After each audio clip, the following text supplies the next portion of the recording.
Hi everyone. Today we're going to look at Chapter 28 using your mental health outline that's loaded in your Moodle. Chapter 8 starts on page 352. Number one, you'll see a link for a YouTube video, and it's actually kind of a longer YouTube video. It's about a half an hour in length, but it's very important that you watch this and take notes on the video.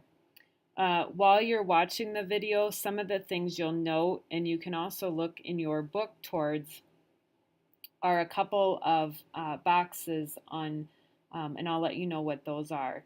If you turn to page 354 in your book, so just one page turn in, I want you to look at box 28-2. It talks a little bit about potential stressors that affect older adults later in life.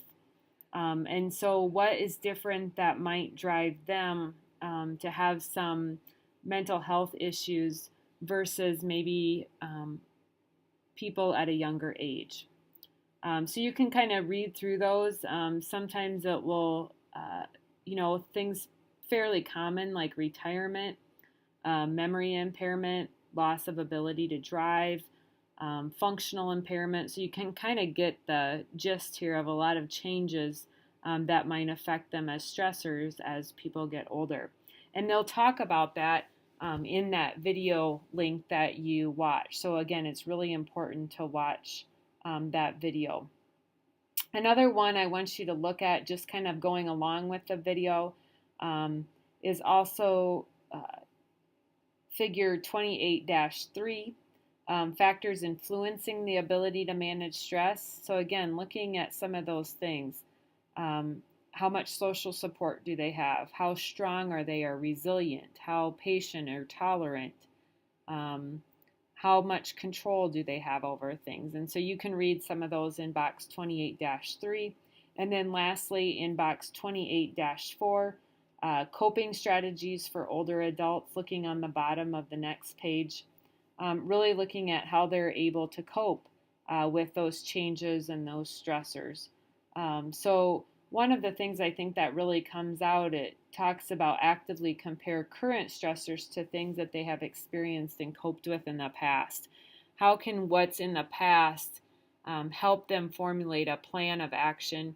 How can it help them kind of move forward with the current things that they are dealing with now? And so again, making sure that you watch the video, take some good notes on that, but those three boxes will also kind of influence and give you some foundation from your book to apply within that video as those speakers talk on the video. Number two, I think I have it on your outline. It just gives a description of what a mentally healthy person is. It's quote unquote one who accepts the aging self as an active being, so that older person is active, engaging available strengths to compensate for weaknesses in order to create a personal meaning, maintain maximum autonomy by mastering the environment, and sustain positive relationships with others. So I think when we look at the aging individual that we've been talking about most of the semester, really looking at how they can, even though we change and everything kind of slows down and ages, how we even kind of how I talked about with those coping strategies, how we can use what we've built throughout our lives and then apply them and create that person who is in a mentally healthy state. Number three, it says, what are healthy people's 2020 goals for mental health and mental health disorders? Looking on the top of page 353, it goes through some of those. So some of their goals really looks at reducing the suicide rate, reducing some of the major depressive episodes. We have talked about this before, but looking at increasing the amount of primary care facilities that have mental health treatment or have access to mental health treatment. One of the big things, just on a side note with nursing now, is nurse practitioner that has a certification in mental health, and how that can be really beneficial to service those underserved kind of rural areas. Looking at an increase in the proportion of adults with mental disorders who receive treatment and have access to treatment. Again, increase the amount of depression screenings. Is that something that's being done as people age, or is that something that's just being ignored?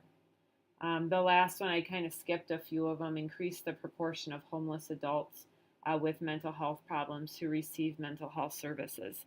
A lot of people live homeless in general because of mental health issues that have affected them long term. Number 4, it says, how does the availability of mental health care affect the geriatric population? Again, we kind of just talked about this in the Healthy People 2020. We've also talked about this in several other ways, but just a couple of things to note. Medicare spends 5 times more on beneficiaries or people that they serve, people who are on Medicare. So they spend 5 times more on the people with severe mental illness or also substance abuse, so different types of drug and alcohol abuses compared to people without those diagnoses. So very interesting comment. So they spend 5 times the amount on people with substance abuse or severe mental illness than a normal, or I won't say normal, I don't like that word, but a person without those types of diagnoses. Another interesting fact, more than half are treated by primary care physicians. Less than 3% receive care from mental health professionals, which is an extremely, extremely small number. And then they also have elderly have high out-of-pocket drug costs. Medicare benefits are very limited in the mental health section, which is really sad because we're missing a huge population there. Number 5, what are some of the obstacles to mental health services for residents residing in long-term care or assisted care living facilities? So there's 4 things that we really want to hit on. Number 1, they have a shortage of trained personnel. So people that are trained specifically for mental health issues. So when we talk about the nurse practitioner with their certification in mental health. So number 1 is the shortage of trained professionals. Number 2, limited availability and access for psychological services. So if people are in long-term care or assisted living, there's probably not maybe a mental health practitioner that goes to that facility. Maybe they're unable to get out to that facility, or maybe it's just a great distance away that they have very limited or non-access to that area. Number 3 is very similar to number 1, lack of trained staff. So we talked about the shortage of mental health personnel in number 1. Number 3 is just lack of training for just the staff in general that take care of patients at long-term care and assisted care facilities. Do they have some training at least? Not that they have to have a degree or anything, but do they have some training on how to deal best with those types of patients who have mental health illnesses? And then number 4, inadequate Medicare and Medicaid reimbursement. A lot of long-term care facilities, again, Medicare very much has limited benefits for mental health issues, and so there is very few reimbursements, and so a lot of times, again, that really decreases the access for these patients because they have nothing to cover it with, to cover that cost with.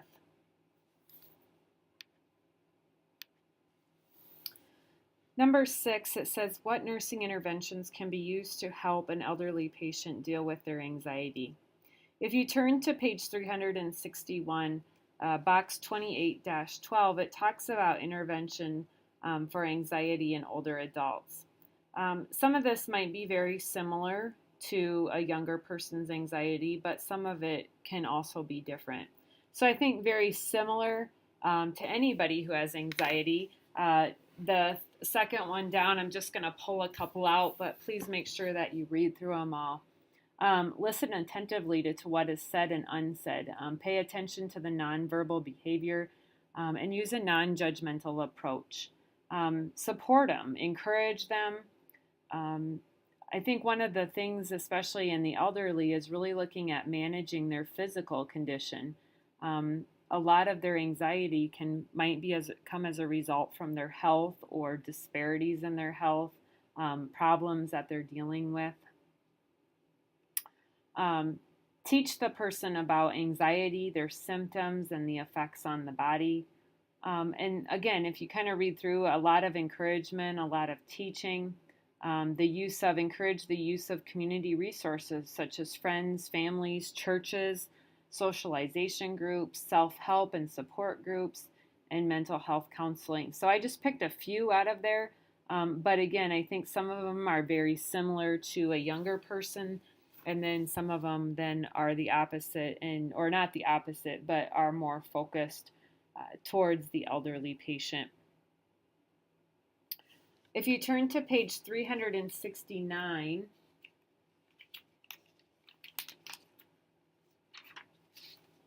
number 7 says, how do you assess for depression in the elderly patient? I know that they also talked about that a little bit on that YouTube video that was in number 1, but if you turn to page 369 and look at box 2820, it talks about the assessment of depression there on page 369. So again, just picking out some of the things, I think, really asking, assessing. So things like assessing for suicidal thoughts, investigate their complaints, investigate things like their sleeping patterns, changes in appetite or weight, changes in socialization with others, changes in their physical activity. Ask them about their risk or past or present substance abuse issues. It talks a lot about different types of assessment. Another thing for depression, a lot of medications that they might be on might have a side effect that might include depression. That might be something looking at lab values and tests to rule out other issues that might be coming from other issues that might show up or seem like depression, are all things that I think are important. When patients have depression, we do worry, and as we get into the next couple of questions, I'll kind of talk about going kind of directly as part of the assessment, what do we need to be worrying about? But first we're going to go look to number 8. It says, how do we communicate and support elderly patients with depression? Again, looking on page 371, box 28-22, really looking at how can we provide support. So sometimes depression comes from physical symptoms, so if we can help support the physical symptoms, help them with their discomfort, that will also then help in turn their depression symptoms. Maybe things like increased opportunities for socialization, daily activities, things like that. Trying to find opportunities to help make decisions about themselves, have some activities, things like that can help them kind of get out of that, kind of escape some of those feelings at certain points in time. I think it is important. We always want to validate or trying to understand or empathize with our patient. So validate their feelings. Don't try to tell them everything's going to be okay or deny that they're really sad. We want to acknowledge that and then trying to help them or provide or educate them. One of the other things is it talks up towards the bottom. It says, praise any and all efforts at recovery, no matter how small. Sometimes when patients are in a deep depressive state, it takes a lot of work just to do something very small. And so that might seem like they've moved mountains. to just get to that one little point of hopefulness. Create a hopeful environment. That's a positive, I think, positive and meaningful for that patient. So you can read through some of those tips. Again, box 28-22, family and professional support for depression. Number 9, it says if suicide is suspected or needs to be addressed, what is the best way to approach this as a nurse? If you look on page 372, there's a yellow box that refers to safety alert. When you're ever in any kind of concern that patients may be suicidal, they may be having where their depressive thoughts get to that extent, it's very important to ask direct questions of the patient. So a lot of times in our communication on the NCLEX exams, we try to communicate with our patients. We try to use therapeutic communication. We want to make sure that we're understanding them, we're empathizing with them, and trying to help them. One thing, it's a little different with suicide. We don't want them to go ahead with it. We don't want them to hurt themselves.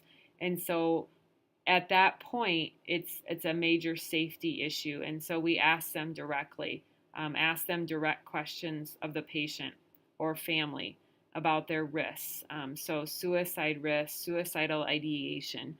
So suicidal ideation is, do they have plans? Do they have it planned out? Do they have it thought?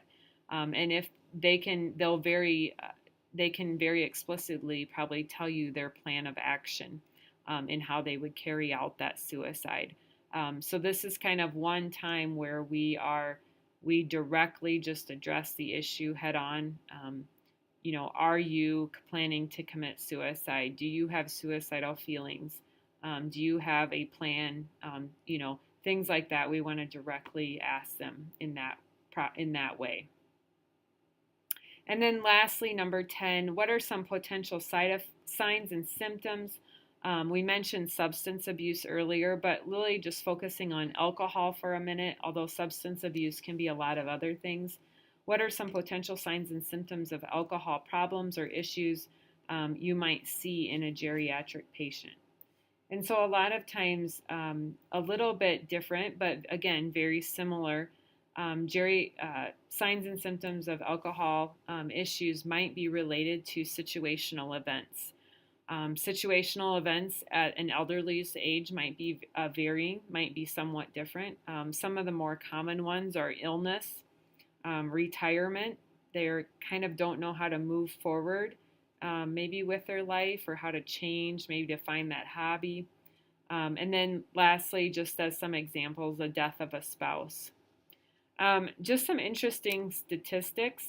Again, I always just kind of like to share these with you so that you can kind of get in your mind how prevalent or how important or how big of a matter that might be.